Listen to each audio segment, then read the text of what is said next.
Just a few days ago, the global economy seemed to be, well, chugging along. Then, in what felt like a blink of an eye, a regional conflict just exploded. And suddenly, the entire world is on high alert. Our whole energy supply is now sitting on a razor's edge, and honestly, everything feels a lot less certain than it did last week. And the very first shockwave, it hit the oil markets hard. Brent crude, that's the benchmark for the whole world, shot up to over $82 a barrel. Now, that's not just some number on a trader's screen. Nope. That means an immediate price hike that you and I feel at the pump, and that companies feel in their shipping costs all over the globe. But as big as that jump in oil was, it was almost nothing compared to what happened with natural gas. In Europe, prices just went ballistic, soaring more than 50% in only 2 days. We haven't seen that kind of crazy volatility since the energy crisis back in 2022, and it's already sparking some serious fears of a very long, very cold, and very expensive winter. So you got to be asking, what on earth just happened? How did we get here so fast? How did a conflict in one part of the world threaten to throw the entire global economy off the rails in a matter of hours? To really get what's happening in the markets, we need to go back to the spark that lit this whole firestorm. Okay, let's get right into it. The trigger for all this was a huge military escalation. What started as a pretty targeted strike just spiraled, like completely out of control, into this region-wide fight with massive, massive global consequences. So it all kicked off on February 28th. U.S. and Israeli forces launched these joint strikes against Iran. Tehran's response was, well, incredibly fast. They unleashed this huge wave of drones and missiles. But then things took a really critical and dangerous turn. Over the next couple of days, Iran's attacks started hitting something far more strategic than just military sites. They started hitting the energy infrastructure that literally powers the rest of the world. So, how did this fight in one region become everybody's problem almost instantly?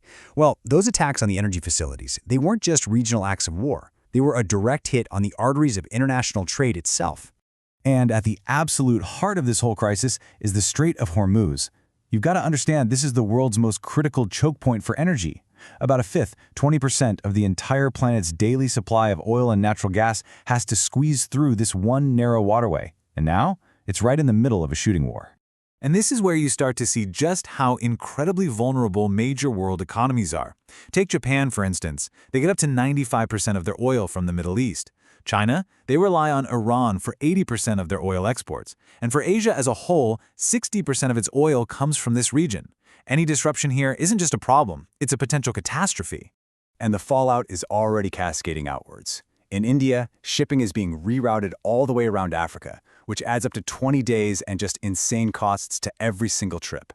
Over in Europe, after they finally got off Russian gas, they're now staring down a brand new crisis as shipments of natural gas from Qatar are just stopped. And big picture, global trade is grinding to a halt because insurers have canceled war risk coverage, forcing hundreds of massive ships to just drop anchor and wait. And behind all the big numbers and logistics, you get quotes like this one from an Indian business leader. It just perfectly captures that human cost, that deep, gut-wrenching uncertainty and fear that's ripping through the entire global supply chain right now. This is about real people's livelihoods and businesses being pushed to the brink. This conflict hasn't just messed with supply chains. It has completely shattered the very idea of security in a place that was built on the promise of stability.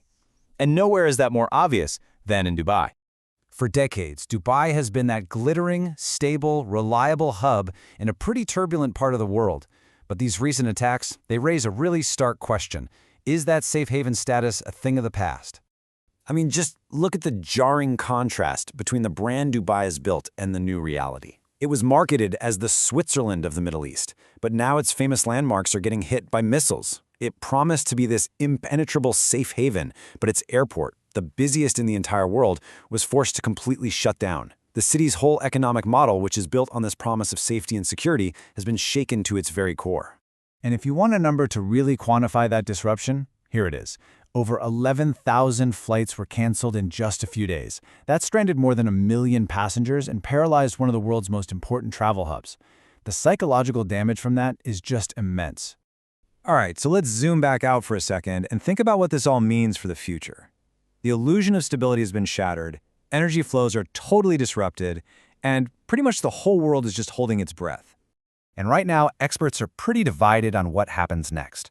On one hand, you have some who say, hey, this is temporary. History does show that these kinds of price spikes from Middle East conflicts tend to fall back pretty quickly, and OPEC has already promised to pump more oil.